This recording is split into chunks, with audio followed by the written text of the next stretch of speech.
Good morning, students. Today we discuss about the energy of orbitals.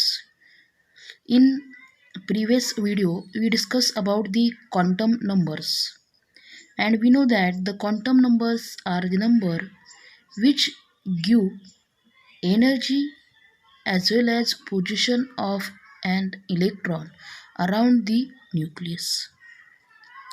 The energy of this electron varies म्हणजे इलेक्ट्रॉनची जी energy आहे ती बदलत असते जसजसे शेल सबशेल और ऑर्बिटल्स हे वाढत असतात. So in this lecture we discuss about the energies of orbitals and how electron are fill up in a orbitals. So the energy of electron in multi-electron atom depends on both principal quantum number as well as azimuthal quantum number. म्हणजे ज्या ॲटममध्ये multi electrons present असतील म्हणजे एकापेक्षा जास्त electron present असतील अशा ॲटममधल्या इलेक्ट्रॉनची जी energy आहे ही प्रिन्सिपल क्वांटम नंबर त्याचबरोबर ॲझिमुथल क्वांटम नंबरवरती डिपेंड आहे. And according to it the electron are filled in an orbital according to increasing energy level. म्हणजे इलेक्ट्रॉन ज्यावेळेस फिलअप होणार आहे त्यावेळेस first lower energy level fill up होणार आहे आणि नंतरनं हायर एनर्जी लेवल फिलअप होणार आहे. तर कुठलं ऑर्बिटलची एनर्जी कमी आहे आणि कुठल्या ऑर्बिटलची एनर्जी जास्त आहे हे कसं आयडेंटिफाय करायचं. फॉर एक्झाम्पल आपल्याला ऑर्बिटल नोटेशन दिलेलं आहे 2s आणि 3p. तर ह्या 2sमध्ये एनर्जी जर पाहिली तर त्याचा शेलचा जो नंबर आहे n इज इक्वल टू 2 आहे आणि सेकंड जे आहे 3p त्याच्यामध्ये nची जी व्हॅल्यू 3 आहे. याचाच अर्थ 2s हे सेकंड शेलला बिलॉंग करतं आणि 3p हे थर्ड शेलला बिलॉंग करतं. म्हणून 2s शेल आधी फिलअप होणार आहे आणि नंतरनं 3p. पण जर nची व्हॅल्यू सेम असेल जर nची व्हॅल्यू सेम असेल फॉर एक्झाम्पल पहा इथं 2s आणि 2p ऑर्बिटल दिलेलं आहे. 2sमध्ये nची व्हॅल्यू 2 आहे आणि 2pमध्ये सुद्धा nची व्हॅल्यू 2 आहे. अशा केसमध्ये आपण कुठलं ऑर्बिटल फर्स्ट फिलअप करणार आहोत यासाठी आपल्याला एक रूल दिलेला आहे दॅट इज n+l रूल. ह्या रूलनुसार ज्या ऑर्बिटलची n+lची व्हॅल्यू लो असेल ते फर्स्ट फिलअप होईल. तर पहा 2sमध्ये nची व्हॅल्यू 2 आहे आणि ज्यावेळेस s ऑर्बिटल प्रेझेंट असतं त्यावेळेस lची व्हॅल्यू 0 असते that is 2 + 0 that is n+l is equal to 2. Then for p n is equal to 2 and for p orbital l is equal to 1 hence n+l that is 2 + 1 is equal to 3. The energy of 2s is lower than 2p, hence 2s orbital fill first and then 2p orbital is fill. For example आपण अजून एक example पाहू शकतो that is 3s and 3p. आता 3sमध्ये nची value काय आहे 3 आणि 3pमध्ये nची value काय आहे 3. पण 3sमध्ये lची व्हॅल्यू काय आहे 0 आणि 3pमध्ये lची व्हॅल्यू काय आहे 1. म्हणजे जर आपण n+lची ॲडिशन केली तर आन्सर येणार आहे 3 इथं येणार आहे 4. म्हणजे 3s ऑर्बिटल फर्स्ट फिलअप होईल and then 3p orbital. So for filling of orbital there is different rules are givens. सो फर्स्ट वी discuss the first principle that is above principle. Above is German word meaning filling up. म्हणजे electron ऑर्बिटलमध्ये कसे fill up होणार आहे ह्यासाठी आपल्याला हा प्रिन्सिपल स्टडी करायचा आहे आणि हा प्रिन्सिपल तीन गोष्टींवरती बेस आहेत that is increasing order of energy of orbitals, then Pauli's exclusion principle and last one is Hund's rule of maximum multiplicity. तर ह्या ऑर्बिटलची इन्क्रीजिंग ऑर्डर कशी आहे ती प्रत्येक वेळेस आपण पाठ करू शकत नाही. अशा वेळेस आपल्याला एक सिम्पल ट्रिक त्यांनी दिलेली आहे की ह्या ट्रिकनुसार ऑर्बिटल फिलअप होणार आहे.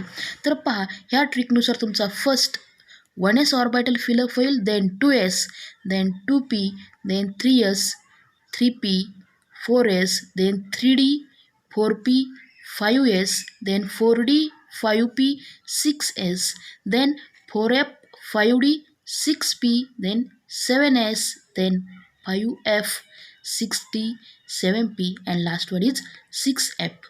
म्हणजेच तुमच्या 1sची ऑर्बिटलची जी एनर्जी आहे ती सगळ्यात लो आहे आणि 6fची एनर्जी आहे ती सगळ्यात जास्त आहे.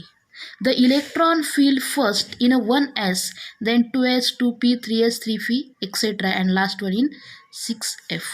तर ते कसे फिलअप होणार आहेत आणि कसे फिलअप करायचे हे आपण पुढे एक्झाम्पलद्वारे पाहणार आहोत. तर तुम्हाला ही डायग्रॅम आहे ती लक्षात ठेवायची, कारण की ह्या डायग्रॅमच्या ट्रिकवरून आपण ऑर्बिटलमध्ये इलेक्ट्रॉन फिलअप करणार आहोत आणि ॲटॉमिक नंबर जसजसं वाढतो तसतसे इलेक्ट्रॉनसुद्धा वाढत जातात. मग अशा केसमध्ये आपल्याला पूर्णपणे हे ऑर्बिटल यूज करायचेत आणि ते पाठ करण्यापेक्षा आपण जर ही डायग्रॅम लक्षात ठेवली तर त्या डायग्रॅमवरून आपण ऑर्बिटल डिस्ट्रीब्युशन कसं होणार आहे, त्यांची एनर्जीचा इन्क्रीजिंग ऑर्डर काय आहे ती आपण याच्याद्वारे पाहू शकतो. Then next rule is Pauli's exclusion principle. This principle gives capacity of an orbital to accommodate electrons. म्हणजेच एखाद्या ऑर्बिटलमध्ये किती इलेक्ट्रॉन असणार आहे त्याची जी कॅपॅसिटी आहे ती ह्या प्रिन्सिपलने दिली. In 1926 Pauli's recognise that no two electrons in an atom can have same set of 4 quantum number और only 2 electrons can occupy the same orbital and they must have opposite spin. म्हणजे according to this principle 2 electrons in an atom म्हणजे एखाद्या ॲटमचे 2 electron त्यांच्या quantum नंबरच्या ज्या value आहेत त्या same नसतात. म्हणजे 4 क्वांटम नंबर आपल्याला माहिती आहे, principal quantum number, azimuthal quantum number, magnetic quantum number and last one is spin quantum number. आणि कुठल्याही ॲटमचे जर 2 इलेक्ट्रॉन घेतले तर त्या 2 इलेक्ट्रॉनच्या क्वांटम नंबरच्या 4ही व्हॅल्यू सेम नसतात. मग त्या कधी 2 सेम असतील, 3 सेम असतील, पण 4ही व्हॅल्यू सेम नसतात. याचं कारण की कुठल्याही ॲटमचे 2 इलेक्ट्रॉन ज्यावेळेस ऑर्बिटलमध्ये प्रेझेंट असतात त्यावेळेस एकाची स्पिन जर अपवर्ड असेल तर एकाची डाऊनवर्ड असते. याचं कारण काय तर इलेक्ट्रॉनवरती चार्ज असतो मायनस, आणि मायनस मायनस चार्जमध्ये काय होतं, रिपल्शन होतं. म्हणून ज्यावेळेस इलेक्ट्रॉनची स्पिन अपवर्ड असते त्याची जी व्हॅल्यू असते ती +1/2 असते, आणि ज्या वेळेस इलेक्ट्रॉनची स्पिन डाऊनवर्ड असते त्यावेळेस त्याची व्हॅल्यू -1/2 असते. आणि दोघं एकमेकांना काय करतात, कॅन्सल करतात, आणि त्यामुळे त्यांच्यामध्ये मिनिमम रिपल्शन असतं. म्हणून पहा, आपल्याला हेलियमचा ॲटॉमिक नंबर 2 आहे आणि त्याचं इलेक्ट्रॉनिक कन्फिगरेशन दिले 1s2. त्याच्यामध्ये 2 इलेक्ट्रॉन आहेत, एकाची स्पिन वरती एकाची स्पिन खाली दाखवली. तर पहा, फर्स्ट इलेक्ट्रॉन त्याच्यामध्ये एनची व्हॅल्यू काय आहे, 1s म्हणजे 1, आणि एस ऑर्बिटल आहे म्हणजे एलची व्हॅल्यूसुद्धा काय असणार आहे, 0 असणार आहे. देन मॅग्नेटिक क्वांटम नंबरची व्हॅल्यू आपल्याला माहिती आहे -L2 + L. एलची व्हॅल्यू 0 आहे म्हणजे मॅग्नेटिक क्वांटम नंबरसुद्धा 0 असणार आहे. फर्स्ट इलेक्ट्रॉनची स्पिन आहे ती अपवर्ड आहे म्हणजे स्पिन क्वांटम नंबर त्याचा काय असणार आहे, +12. देन सेकंड इलेक्ट्रॉनमध्ये एनची व्हॅल्यूसुद्धा काय आहे, 1. एस ऑर्बिटल आहे म्हणजे एलची व्हॅल्यू 0. मॅग्नेटिक क्वांटम नंबरची व्हॅल्यूसुद्धा काय असणार आहे, 0. आणि इलेक्ट्रॉनची स्पिन आहे ती डाऊनवर्ड डायरेक्शनला आहे म्हणजे त्याचं साईन काय आहे, -12. तर आपण जर पाहिलं तर 4 क्वांटम नंबर आहेत, ह्या 3 व्हॅल्यू सेम आहेत पण 4th व्हॅल्यू काय आहे, डिफरंट. हे कोणी सांगितलं, Pauli's exclusion principle. That is only 2 electrons can occupy the same orbital and they must have opposite spin. म्हणजे तुमच्या ऑर्बिटलमध्ये मॅक्झिमम 2च इलेक्ट्रॉन असतात पण त्या 2 इलेक्ट्रॉनची स्पिन मात्र कशी पाहिजे, अपोजिट पाहिजे. म्हणजे एक डाऊनवर्डला असेल तर एक अपवर्डला, आणि त्याचमुळे कुठल्याही एलिमेंटच्या 2 इलेक्ट्रॉनच्या क्वांटम नंबरच्या ज्या व्हॅल्यूज आहेत त्या सगळ्या सेम नसतात. Okay. Then next principle is Hund's rule of maximum multiplicity. Filling of an electron in an orbital of same subshell follows hertz rule of maximum multiplicity. म्हणजे ज्यावेळेस इलेक्ट्रॉन हे सेम ऑर्बिटलमध्ये फिलअप होणार आहेत किंवा सेम सबशेलमध्ये फिलअप होणार आहेत, त्या कारण की सेम सबशेलमध्ये एनर्जी सेम असते, अशा केसमध्ये ते फिलिंग कसं होणार आहे ते दिले त्यांनी. The rule state that pairing of electron in the orbital belong to same subshell does not occur unless each orbital belonging to that subshell has got 1 electron each. म्हणजे कुठल्याही सबशेलमध्ये जर त्याची एनर्जी सेम असेल, अशा केसमध्ये इलेक्ट्रॉनचं जे पेअरिंग आहे ते सुरू होण्याच्या आधी सगळ्या सबशेलमध्ये एक इलेक्ट्रॉन फिलअप झालेला असतो आणि नंतरनं पेअरिंग होतं. फॉर एक्झाम्पल पी सबशेलचं फिलिंग. आपल्याला माहिती आहे की पी सबशेलमध्ये 3 ऑर्बिटल्स आहेत, that is PX, PY, PZ, आणि तिघांची एनर्जी सेम आहे म्हणून तिघं ह्या फॉर्मॅटमध्ये दाखवलेले आहेत.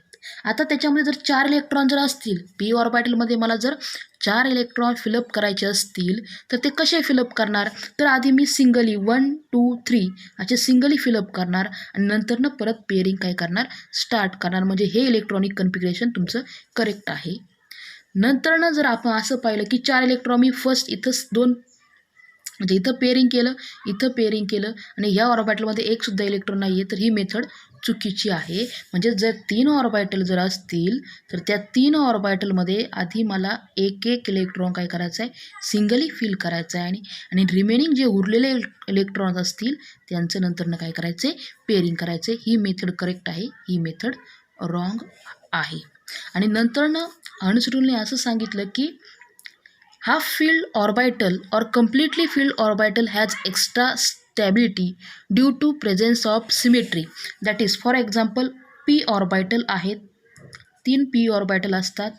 जर मी त्याच्यामध्ये एक इलेक्ट्रॉन ठेवला असेल, ऑर्बिटल नोटेशन काय झालं P3, आणि जर Pमध्ये 6 इलेक्ट्रॉन असेल, त्या केसमध्ये फर्स्ट इलेक्ट्रॉन सिंगली फिलअप होणार आणि देन पेअरिंग स्टार्ट होईल. तर नीट पहा, इथं ऑर्बिटलमध्ये इलेक्ट्रॉन हाफ फिल्ड आहे आणि इथं फुल फिल्ड आहे. ह्या केसमध्ये तुमच्या ऑर्बिटलमध्ये सिमेट्री असते, त्यामुळे त्यांच्यामध्ये एक्स्ट्रा स्टॅबिलिटी असते. पण आपण जर वरती पाहिलं तर इथं स्टॅबिलिटी काय आहे, कमी आहे. पण ज्या केसमध्ये ऑर्बिटल हाफ फिल्ड किंवा कम्प्लिटली फिल असतात त्यावेळेस त्याच्यामध्ये स्टॅबिलिटी ही एक्स्ट्रा असते. So in next lecture we discuss about the filling of electron in an orbitals, and for that we discuss about the orbital notation and orbital diagram. So you should be study about the quantum number, because in quantum number we discuss about the shell, subshell, orbitals, spin, as well as capacity of orbitals, number of orbitals present in each subshell. We know that principal quantum number, that is n, is equal to 1, 2, 3, 4, 5 etc. Then azimuthal quantum number L give information about subshell to which electron belong, and there are total 4 subshell, that is S, P, D and F. Each subshell contain different orbital, that is S subshell contain only 1 orbital, P contain 3 orbital, D contain 5 orbital and F contain 7 orbitals. Each orbital contain 2 electrons. म्हणजे प्रत्येक ऑर्बिटलमध्ये 2 electron असतात. आता एसमध्ये जर एकच orbital आहे तर electron असणारे 2, पीमध्ये 3 ऑर्बिटल आहे म्हणजे इलेक्ट्रॉन असणारे 6, डीमध्ये 5 ऑर्बिटल आहे, इलेक्ट्रॉन असणारे 10 आणि एफमध्ये 7 ऑर्बिटल आहे, इलेक्ट्रॉन असणारे 14. तर नेक्स्ट लेक्चरमध्ये आपण 1 to 30 एलिमेंटचा किंवा 1 to 30 ॲटॉमिक नंबर असलेल्या एलिमेंटचं इलेक्ट्रॉनिक कन्फिगरेशन पाहणार आहोत. त्याआधी आपण त्याचे रूल्स पाहणार आहोत. ओके.